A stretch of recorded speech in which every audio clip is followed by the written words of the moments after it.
Casi una treintena de personas fueron detenidas tras los actos cometidos el fin de semana en las provincias de Córdoba y Mendoza. El gobierno informó que muchos de los organizadores detenidos tenían antecedentes con la justicia. Por saqueos. Intentaron en Córdoba, Mendoza y Neuquén. Desvalijaron una carnicería y rompieron supermercados. Detuvieron a decenas de personas.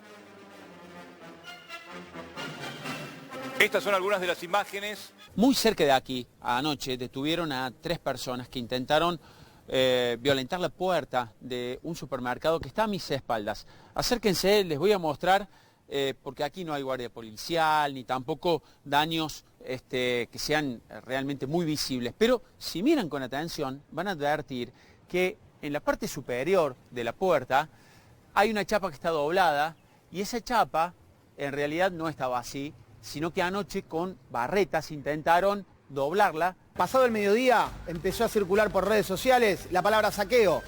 Empezó a generarse el clima de la posibilidad de que pudiera haber saqueos masivos en distintos puntos del país. Empezó en Mendoza, al mediodía, muy temprano. Ya en la ciudad de Buenos Aires, en la zona de Once, Avellaneda, presencia policial con negocios que cerraban las persianas, porque empezaba a circular el rumor en redes sociales. Twitter, Facebook, mensajes de WhatsApp.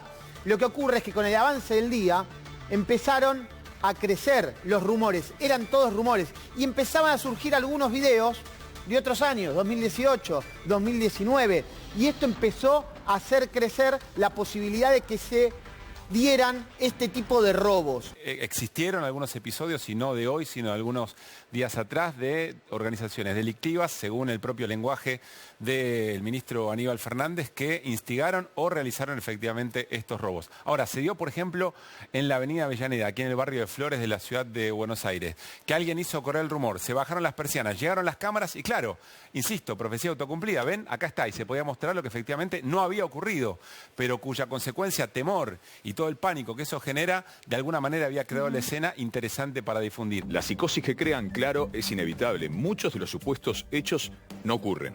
Otros son imposibles de chequear. Y los hay también de los que sí pasan. De eso vamos a ocuparnos buscando poner claridad y no para incrementar esa psicosis que ha incluido, por ejemplo, videos antiguos, difundidos como si eran actuales, pero no.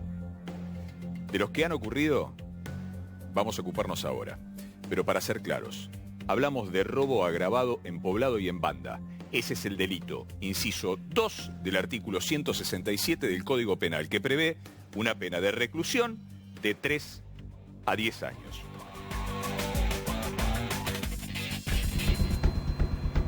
Bien, ya estaba entonces la introducción al primero de los temas que vamos a tratar en esta redacción abierta. Gracias por acompañarnos y ya mismo le voy a dar la bienvenida a Jorge Jofré, especialista en seguridad. Gracias por acompañarnos, y también Javier Boer, sociólogo. Bueno, días absolutamente complicados desde la óptica de la seguridad.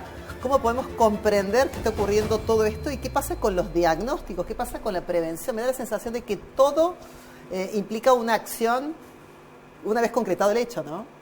Es así, creo que seguimos enfrascados en las reacciones, en un esquema reactivo, y la gran pregunta que uno se hace, ya que tiene por seguro que la seguridad es un espectro complejo, en donde tiene que estar integrada la prevención y la represión, y en lo que es represión está la policía, el Ministerio Público, pero ¿qué pasó con todo el resto de escenarios que tiene que ver con la construcción de capital social, con el análisis de los factores de riesgo? Ningún termómetro.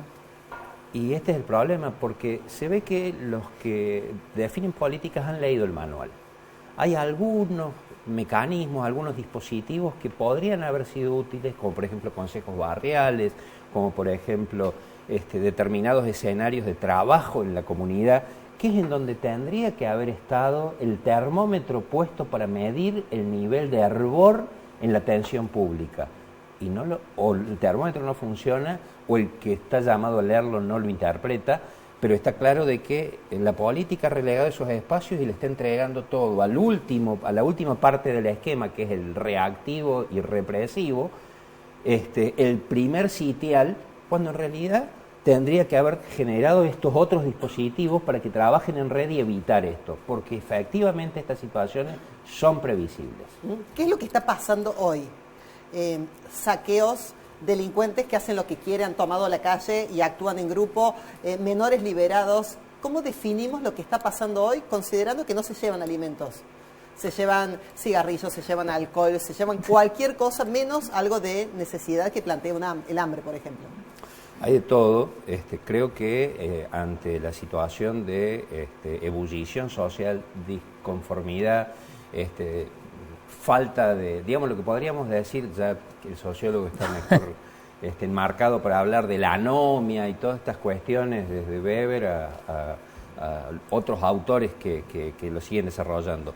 Pero en realidad está claro de que estamos en un proceso en donde desigualdad, en donde frustraciones producto de la falta de trabajo, o trabajo que no brindan los medios para alcanzar lo aspiracional en todo el ámbito, en todo el marco de la sociedad, esto genera una mayor tensión. Esta tensión puede ser conducida adecuadamente hacia una respuesta resiliente o puede ser mal conducida y aprovechada por otros para el quiebre en la sociedad. Y es ahí donde los actores públicos tienen que estar poniendo todos los recursos para conducir esta frustración hacia la resiliencia, sí, cuando en realidad termina aprovechando estos escenarios a aquellos que van a sacar su rédito, pero desde lo tangencial, desde lo marginal y desde lo estrictamente delincuencial. Pero en esta ebullición se mezclan todos los productos en esta cacerola complicada. Javier, ¿qué opinas sobre sí, para mí es difícil encontrar una única explicación para esto. Indudablemente que hay todas estas etapas que se mencionan acá, de la prevención, del trabajo en los barrios, de crear capital social y demás. Es algo que nosotros lo venimos escuchando hace mucho tiempo y vemos que se trata de hacer algún trabajo, pero nunca es suficiente, porque en última instancia, sobre todo en un país como este, el bolsillo manda como con mucha fuerza, y nosotros tenemos una situación de muchos años de deterioro económico que se han hecho particularmente más fuertes ahora, que se suma a un cansancio político también y a que es un fin de ciclo, digamos, independientemente del resultado que puedan tener las elecciones, es el fin de una visión de la política y del rol del Estado y todas unas cuestiones que fueron predominantes durante los últimos 20 años. O sea, llegamos a un punto en donde la gente ya no cree en ese rol del Estado porque ha visto que se ha corrido de su lugar fundamental. Entonces, si bien nosotros podemos decir, bueno, hay que construir todo esto en el medio para llegar a prevenir el estallido, la realidad es que se corrió tantas veces del lugar de contener el estallido en distintos momentos que hoy la gente ya no cree que pueda venir efectivamente un control real sobre esa situación. Entonces, lo que nosotros vemos es que todas estas frustraciones que se van sumando y que llevan a esto, quizás hay intencionalidad política por detrás, digamos, no está tan claro tampoco eso, más allá de que algunos lo pueden aprovechar. La realidad es que la función central del Estado es garantizar el orden, sobre todo a través de las fuerzas de seguridad, garantizar la vida y la propiedad, independientemente de cualquier discusión que nosotros queramos dar. Entonces, cuando uno ve los videos de comerciantes diciendo, a mí no me importan los derechos humanos del que entre, yo si hace falta lo mato, bueno, ahí estamos hablando de que no,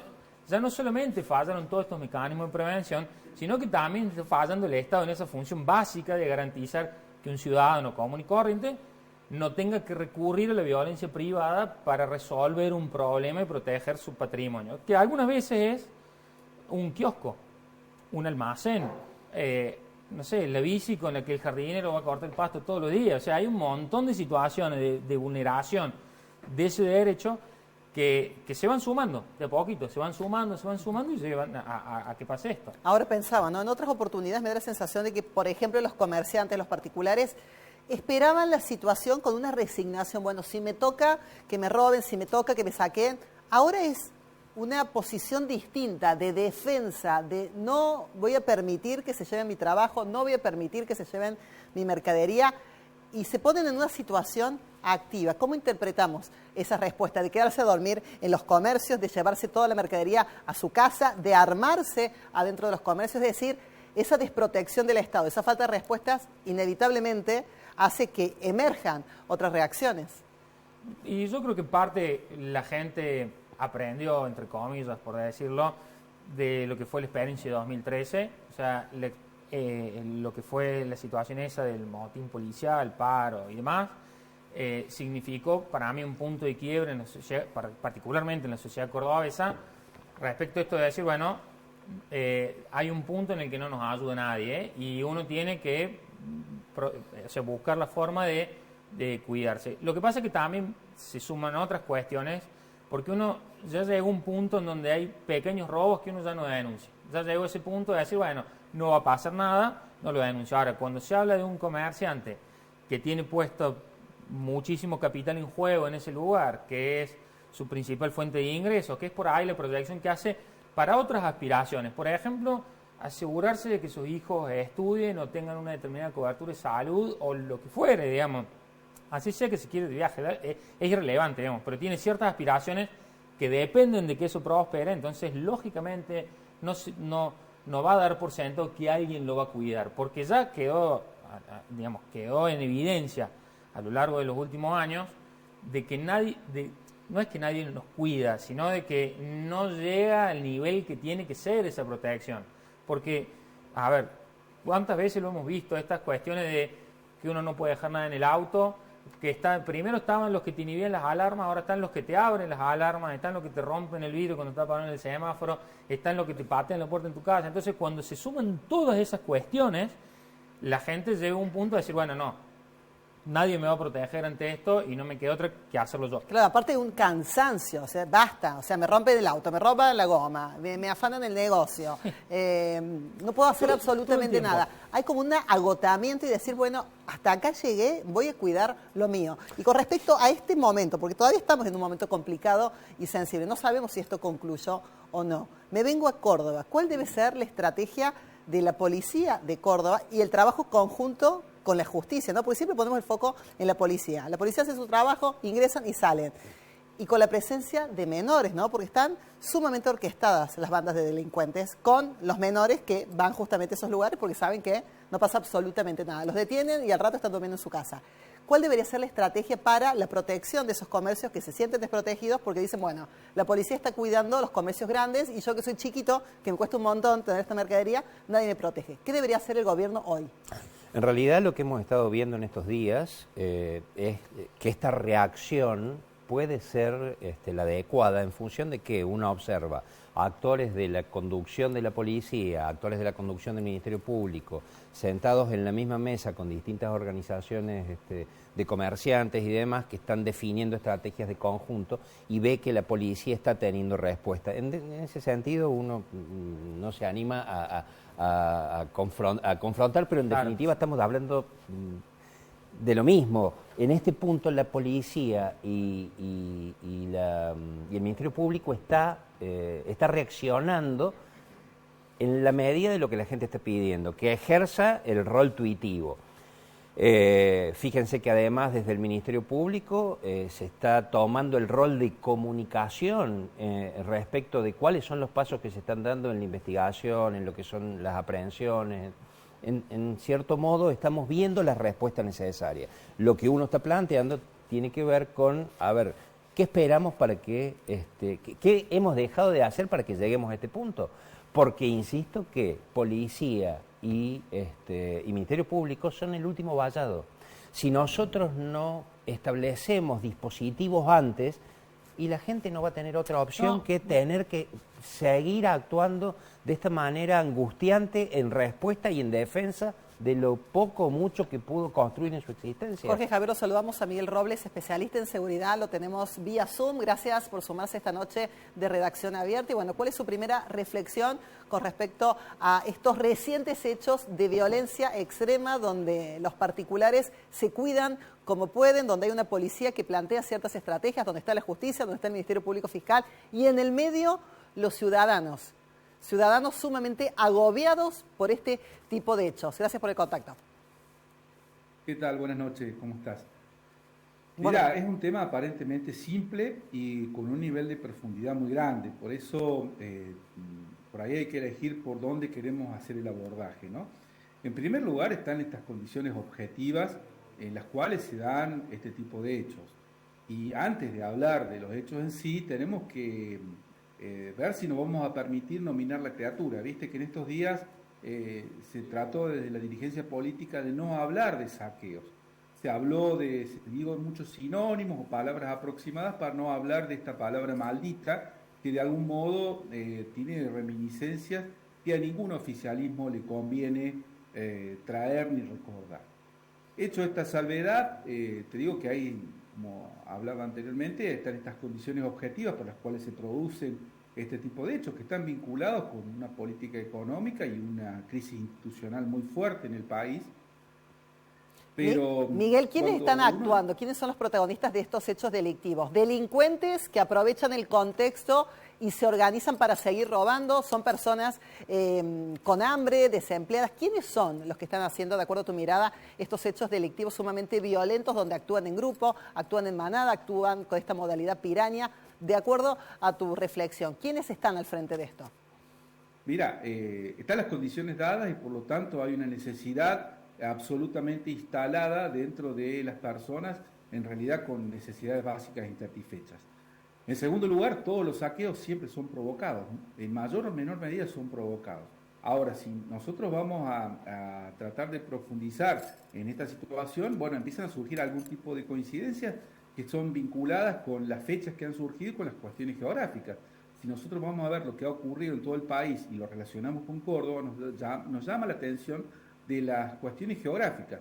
Río Cuarto, la ciudad de Córdoba, Belleville y Villa Carlos Paz son lugares muy representativos y por lo tanto lo que se ve es que también en un año electoral se puede existir esta cuestión de la mano negra detrás de todo este tipo de hechos, aprovechando la necesidad de la gente. Lo que debe quedar claro es que las necesidades existen y cualquier chispa detona el fuego. Ahora, también estamos en una realidad política institucional de la Argentina en la cual a lo mejor a algunos actores políticos o sectores de poder les conviene que esto suceda. Y eso no podemos dejar de tenerlo en cuenta. Ahora, Miguel, sí, planteamos este año electoral en particular, pero tal como decís vos, hay condiciones objetivas que no son de este año electoral, que tienen que ver con décadas de pésima administración. Vemos los índices de desempleo, vemos los índices de pobreza, vemos la inseguridad. Y encima, en ese marco, te meten una devaluación, tenés inflación descontrolada, tenés autoridades nacionales que no contienen a ese espacio. ¿Cómo se explica? Porque da la sensación que le bajan el precio al tema de los saqueos. Da la sensación de que son hechos esporádicos o hechos organizados. Pero hay gente que sufre, hay gente que no llega a fin de mes y aún así te siguen golpeando, aún así esperamos la inflación del mes que viene que será de 2 dígitos y demás. El sueldo no alcanza, la plata no alcanza. Me parece que no hay que contextualizarlo en este momento político con las intencionalidades que pueda haber o no. Me da la sensación que sería bajar el precio. No, mira, yo coincido plenamente con lo que vos decís. De hecho, que hay una columna que escribo semanalmente en Ciudad 24N, donde expongo justamente esto de las condiciones objetivas y que son el campo fértil para este tipo de situaciones. Concluyo esa columna diciendo que sin esas condiciones objetivas, más allá de lo otro, que son especulaciones y detalles que se tienen que investigar, no existiría esta problemática de los saqueos. Con una economía fuerte y una institucionalidad con legitimidad, no existiría este problema de los saqueos.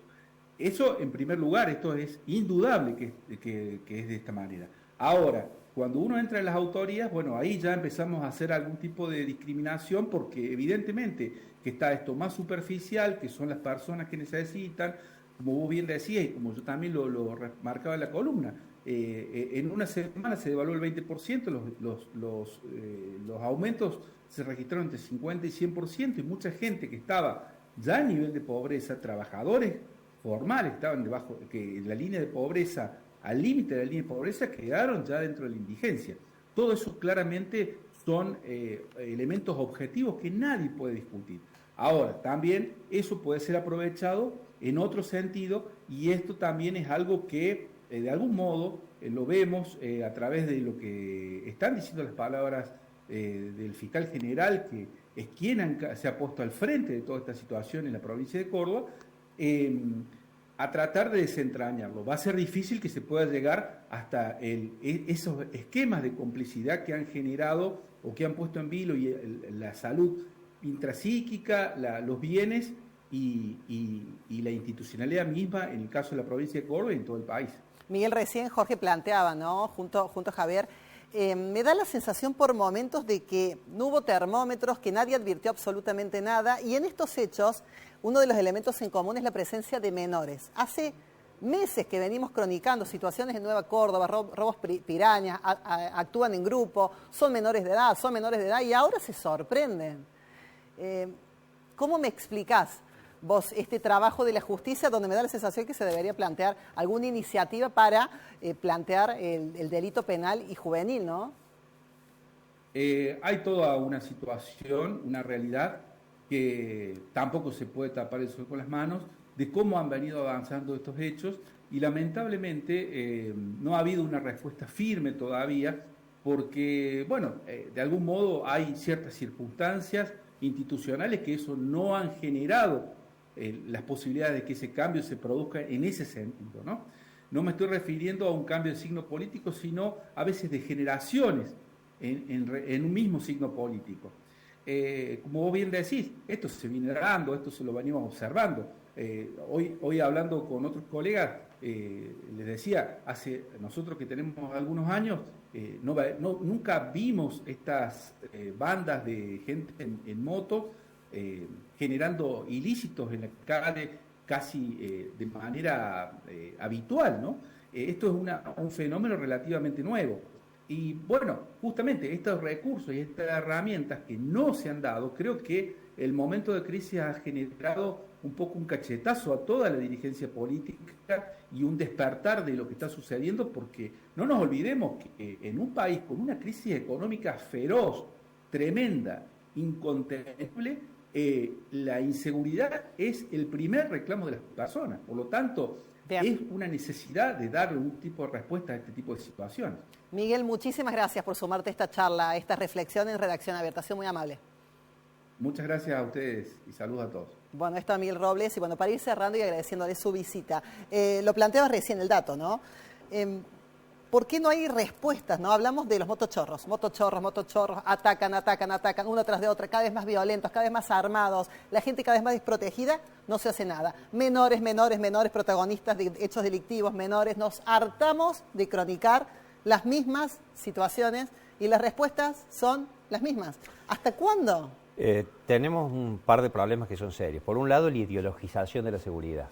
Estamos la pelea entre progresistas y de derecha, que todo termina ideologizado. Por ejemplo, el tema de los menores no es un problema que lo pueda resolver un legislador diciendo este chico no me gusta, lo vamos a adultizar y por eso lo vamos a meter preso. Esto es un problema científico. Para que un menor caiga dentro de las redes del sistema, tiene que quedar claro cuál es la edad de discernimiento. La ciencia médica determina, en función, y esto lo toma la ley, determina cuándo un menor tiene discernimiento. Si la ciencia médica hoy nos dice que los menores, en función de los desarrollos culturales, tecnológicos, lo que sea, el menor tiene discernimiento antes, ¿qué legislador va a ir en contra de esto? Salvo que ideologicemos bueno, el pero problema. si van en contra que sea responsable el padre, que sea responsable el adulto, nadie es responsable son opciones, de nada. Pero esta es una cuestión que tiene que ver con evitar la ideologización que termina complicando la cuestión. Claro. Y otro problema es la simplificación excesiva de la seguridad. La seguridad no puede ser una cuestión simplificada y manejada pura y exclusivamente a través de una policía de 1870 que no ha variado su estructura y el Ministerio Público. Hay todo un escenario antes de realizaciones en materia preventiva que deben desplegarse. Sí, yo iba a agregar ahí el tema de la edad. Nosotros tenemos una serie de inconsistencias en esto de que decir, bueno, los 16 pueden votar, a los 16 pueden ir al médico a pedir intervenciones invasivas, pero no pueden ser responsables por ser delincuentes, digamos, no tiene mucho sentido. Y hoy sale el dato, hoy se hizo como muy viral el dato de que solamente 13 de cada 100 chicos termina el secundario en la edad que corresponde y con los conocimientos básicos. Entonces, claramente que todo ese peso que nosotros ponemos sobre la escuela la escuela no lo está devolviendo tampoco. Entonces, no hay mejor lugar para construir ciudadanía y civilidad que la escuela, porque vos sabés, por lo menos acá en Córdoba, que a partir de los 3 años los chicos empiezan a estar escolarizados y tienen que estar ahí hasta los 18, obligatoriamente, y llegamos a esta situación en donde vemos chicos de 10, 11, 15 años que están robando en banda, en patota y demás. Entonces, la escuela no contiene como corresponde, la policía muchas veces en estos casos no hace lo que corresponde y tenemos esta situación en donde da la sensación de que todo da lo mismo y que se van envalentonando y cada vez un poquito más, y un poco más, y un poquito más, y otro límite, y un poquito más allá, y tiene que ver pura y exclusivamente con el corrimiento del Estado de sus funciones básicas.